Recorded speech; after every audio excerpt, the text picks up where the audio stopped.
नमस्कार दोस्तों, स्वागत है आपका अपने चैनल विधि जोशी एकेडमी में। These classes are very very important for your prelims and very very important for your mains. और हम कर रहे हैं Indian contract act and let's start now. In this case, very important case, leading case is Hyde versus Wrench. Never forget to mention this case. And counter offer के case में prelims तो important है ही है, short note on counter offer is very important. And यहां से आपको मिलेगा right short note on what, right short note on counter offer, or in that case you will have to mention height versus range. Height versus range क्या कहता है case ये? There an offer was made by A to B. किसने किसको offer किया? A to B. There was an offer from A to B. A से B को offer किया गया. You got it?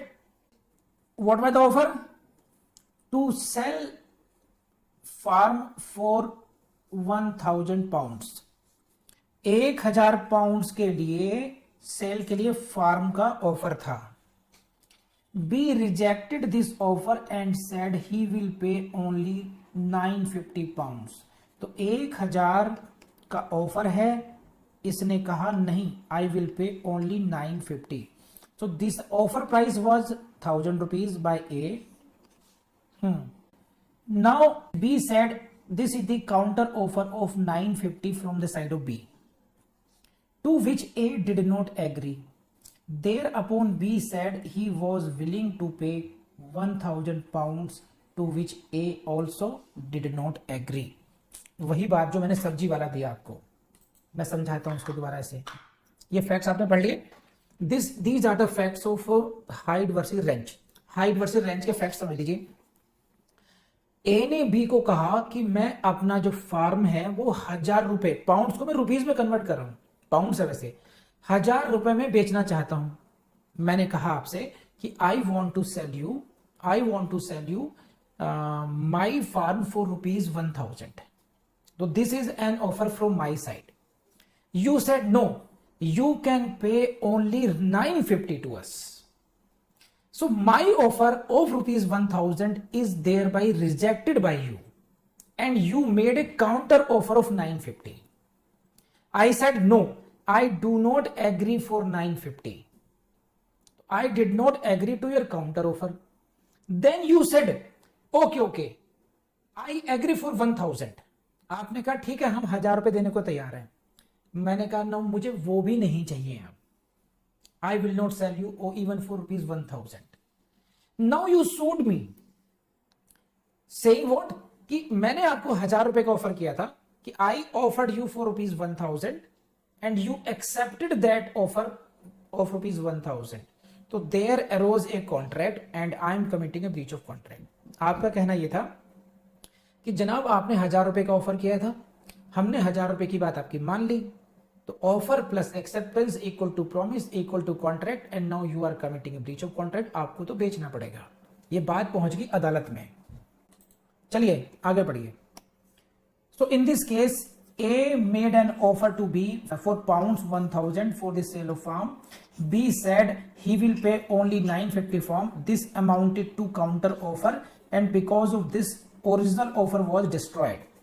Then again B said that he was willing to pay 1000 rupees.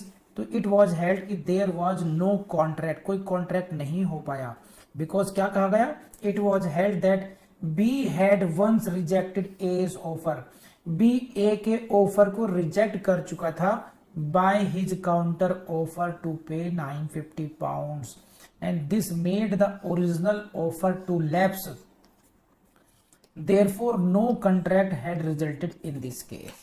तो ये कहा गया इसमें कि when you said you will pay only 950, thereby you made a counter offer and because of that original offer lapsed. उसकी वजह से original offer lapse हो गया। तो जब आपने 1000 रुपए के लिए बात एग्री कर रहे थे उस समय there was no offer to accept, offer था ही नहीं, तो there was no contract in this case.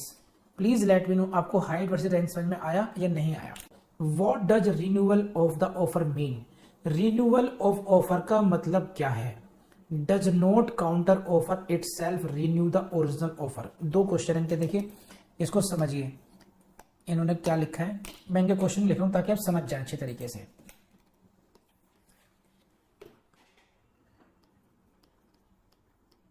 Meaning of renewal of offer क्या होता है, इनका एक क्वेरी ये है। Second query is does not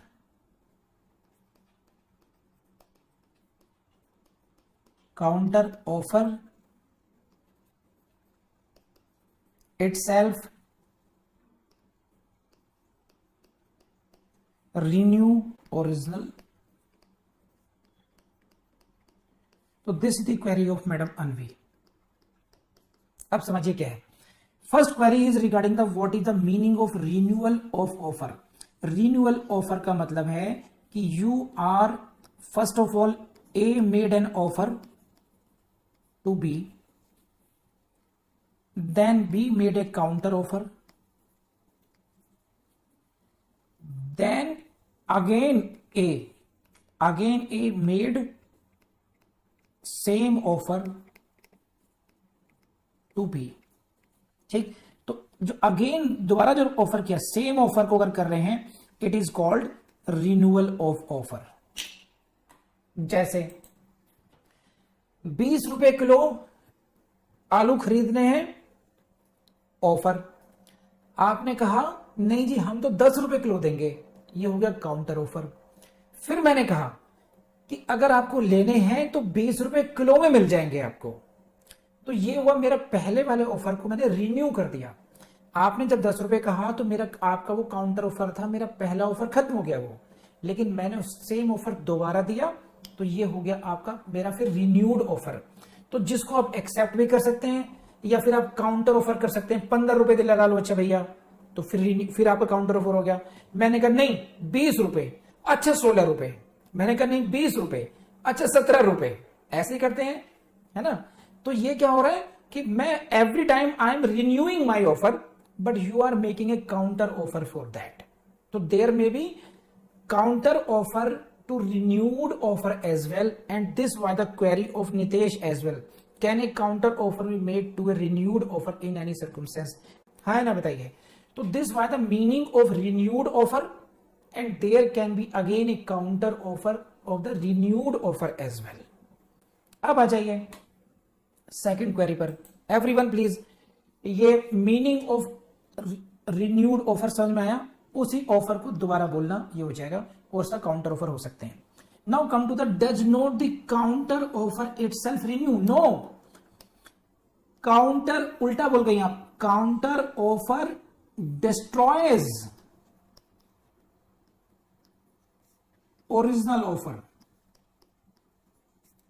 जो काउंटर ऑफर है उससे रिन्यू नहीं होता है, उससे ओरिजिनल ऑफर डिस्ट्रॉय होता है, रिजेक्ट होता है। उल्टा बोल गई आप यहां पर ये, ठीक है। 20 रुपए किलो आलू ओरिजिनल ऑफर, आपने कहा 10 रुपीज देंगे, ये हुआ आपका काउंटर ऑफर। तो आपके काउंटर ऑफर से मेरा जो ओरिजिनल ऑफर है वो रिजेक्ट हो गया, ना कि रिन्यू हो जाएगा ऑटोमेटिकली। अब मेरी मर्जी है कि मैं आपको दोबारा ऑफर करूं या ना करूं उसको। तो this was the answer of your second query. तो this was Hyde versus Wrench. Please come to the next case. UP Rajkiya Nirman Nigam limited versus Indure private limited. Come on. There was an offer in the form of tender from A to B. This was an offer from A to B. B accepted the offer with material alterations in the offer. Please see, ध्यान रखना इसमें। देखिए किसने offer किया? A to B. B accepted the offer with material alterations in the offer. B के offer को accept तो कर लिया but not exactly in the same way but with material alterations. There was no further communication thereafter from A to B. A ने फिर बाद में कोई बात नहीं की उससे। The question arose whether silence by A amounted to acceptance of the counter offer by conduct. समझिए क्या है, देखिए। There was a offer from A to B, A to B. A ने बी को ऑफर किया टेंडर के form में कि we will supply this service और we will supply these goods at such and such rate with you. तो this was an offer in the form of tender. हो गया। नो बी कौन हुआ? बी हुआ offeree. He may accept it और he may not accept it. What happened in this case? B did not reject it, B did not reject it but B accepted it. इस line को पढ़िए। B accepted the offer with material alterations in the offer. इसका मतलब क्या हुआ? जो original offer है उसमें उसने कुछ तब्दीलियां करके, कुछ चेंजेस करके, कुछ मॉडिफिकेशंस करके ऑफर को एक्सेप्ट कर लिया। Offer was accepted with some modifications. तो मैं हूं ए, आप हैं B. I made an offer to you, you accepted कि हाँ सर हमें मंजूर है, बस सर ऐसा ऐसा ऐसा कर लेना। तो you modified my offer while accepting it. Thereafter I did not say anything to you. मैंने आपको कुछ कहा ही नहीं। No communication between you and me. It means A became, myself became silent. मैं इसमें साइलेंट हो गया। I did not say anything.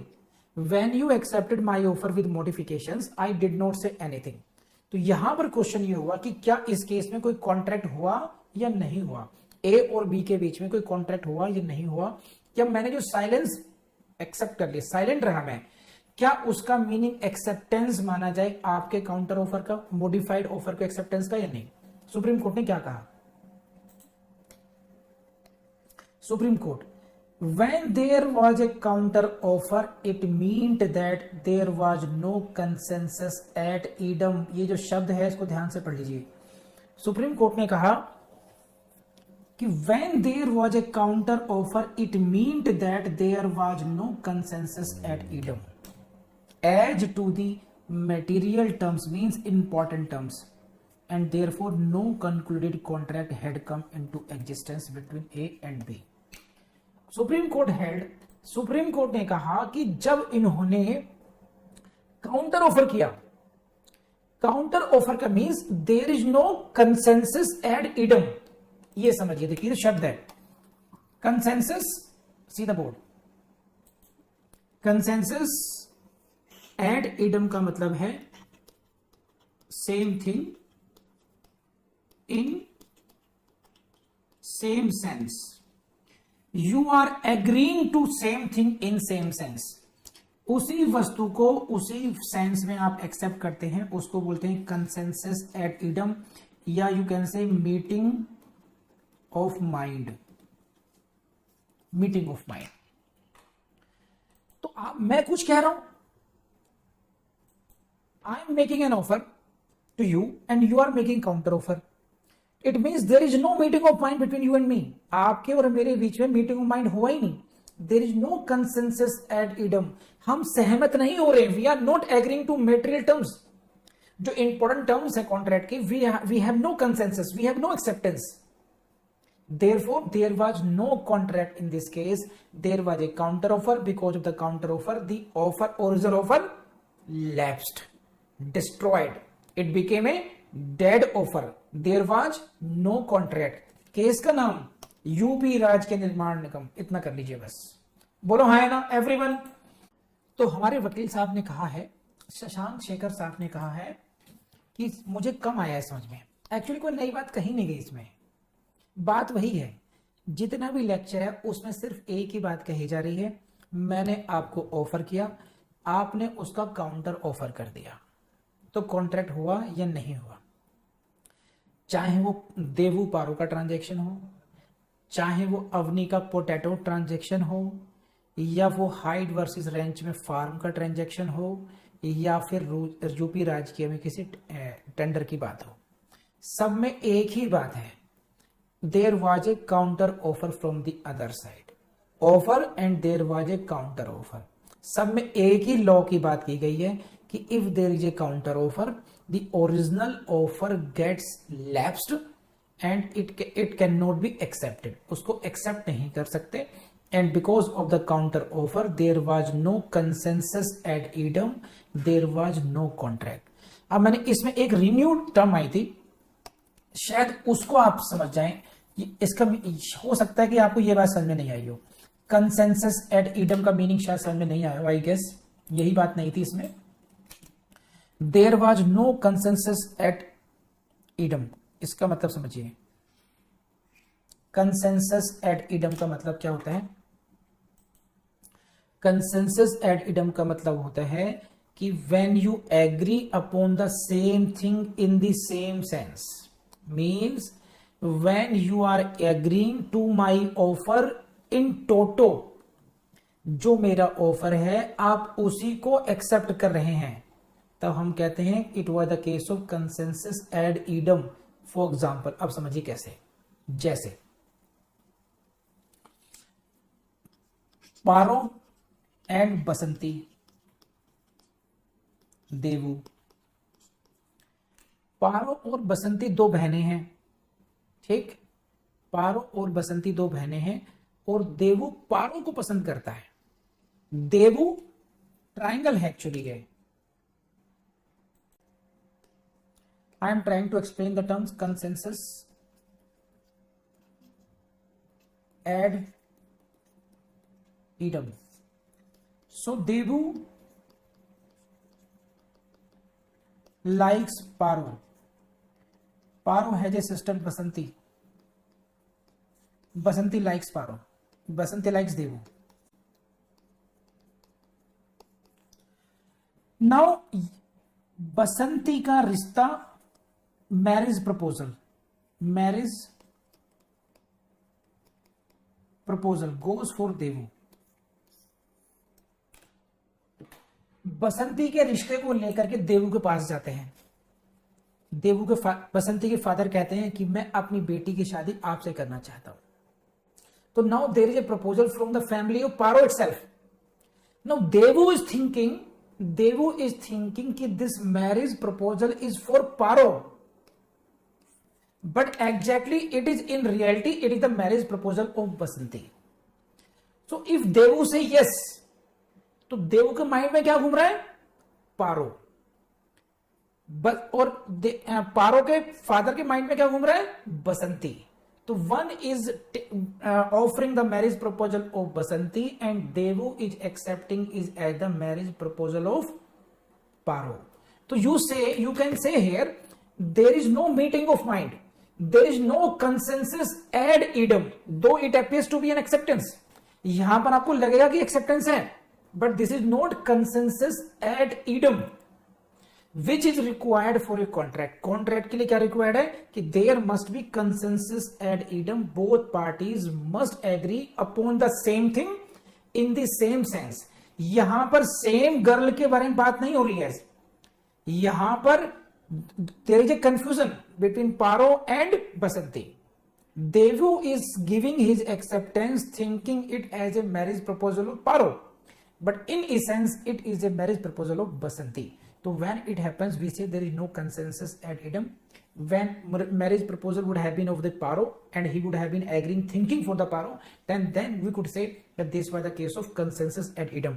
तो I believe अब आपको समझ में आया होगा अच्छी तरीके से कंसेंसस एड इडम का मतलब क्या है, और काउंटर ऑफर में यही प्रॉब्लम है। When you make a counter offer it means there is no consensus ad idem, parties are not negotiating on the same thing in the same sense. Come on hurry up, इतनी बात समझ में आई नहीं आई। Then I take up the next query. Now come to very interesting Nitesh. This is the query of Nitesh. He saying can an offer have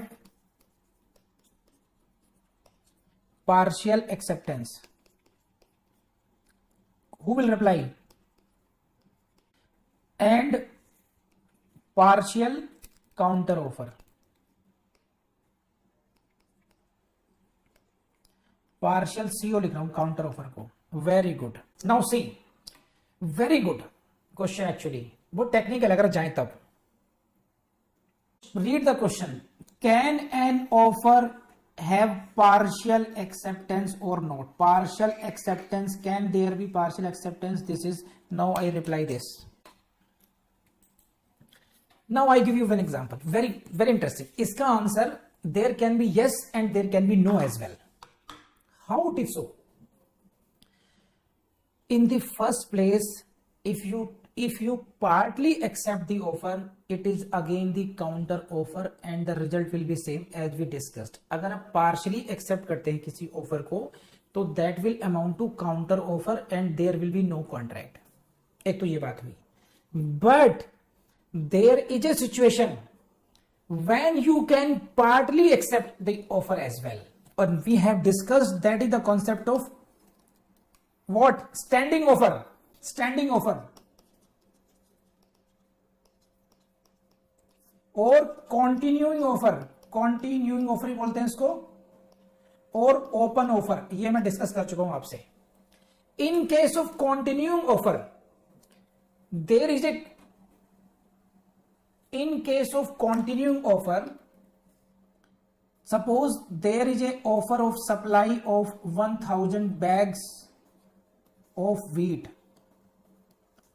1000 गेहूं के bag supply करने हैं and order can be place like this 100 and 100 like this. So there can, when the order of 100 bags is placed, this is acceptance only for the 100. When next order is placed, then contract is only for this 100 and again in so. जैसे जैसे order place करते जाएंगे वैसे वैसे partial acceptance होती चली जाएगी. In that sense you can say कि offer is accepted for 100 bags. Rates बाकी रेट वेट सब सेम है. Now offer is accepted for next 100 bags. तो if you say in that sense, तो there can be partial acceptance. Otherwise if you say about the modification of the offer, then it becomes the counter offer. ये हम लोगों ने standing point जो offer था तब पढ़ा था ये कॉन्सेप्ट. अब उसके लिए आपको प्रीवियस वीडियो देखना पड़ेगा. तो जब कॉन्टिन्यूइंग ऑफर होगा तब आप पार्टली एक्सेप्ट कर सकते हो ऑफर को. वो काउंटर ऑफर नहीं है, वो ऑफर आपका है. उसमें आप टर्म्स एंड कंडीशंस को आप चेंज नहीं कर रहे हैं. आप एग्जैक्टली ऑफर को एक्सेप्ट करते हैं, लेकिन क्वांटिटी को आप डिवाइड करते हैं कई पार्ट्स में. Got it? So this can be. अब मैं आपको एक बात बताता हूं. देखिए, ये इस तरीके की इंटरलिंकिंग जो मैं कर पाया आपके सामने भी इंस्टेंटेनियसली, वो तभी हो पाती है जब आपने लॉ को ढंग से समझ रखा हो और याद भी कर रखा हो. क्योंकि आपके माइंड का जो गूगल है वो तभी फटाफट डालता है. जैसे सर्च करते हो, गूगल सर्च करके बता देता है आपको, क्योंकि गूगल में कहीं ना कहीं माइंड में फीड है. ऐसे ही अगर आपके माइंड में डेटा फीड होगा सब, तो आप ऐसा कर पाओगे. मुझे पूरी उम्मीद है कि वीडियो आपको पसंद आया होगा. I know this. लेकिन क्वेश्चन ये है कि क्या आप मेंटली प्रिपेयर्ड हो जज बनने के लिए? अपने से पूछना बस कि क्यों आप इर्रेगुलर हो जाते हो. आपकी हेल्प भगवान भी तभी करेगा जब आप खुद अपनी हेल्प करना चाहेंगे. तो बस लगातार पढ़ते रहिए, कंसिस्टेंसी से पढ़ते रहिए. बस यकीन मानो, आप 100% एक दिन जज बनोगे. यू कैन बिकम जज. बस आपको लगातार पढ़ना है. ठीक है? Thank you. अलविदा. और अब मिलेंगे नेक्स्ट वीडियो में जल्दी से ही. अभी शुरू करो दूसरा वीडियो. ज्यादा आलस्य नहीं करना हमने.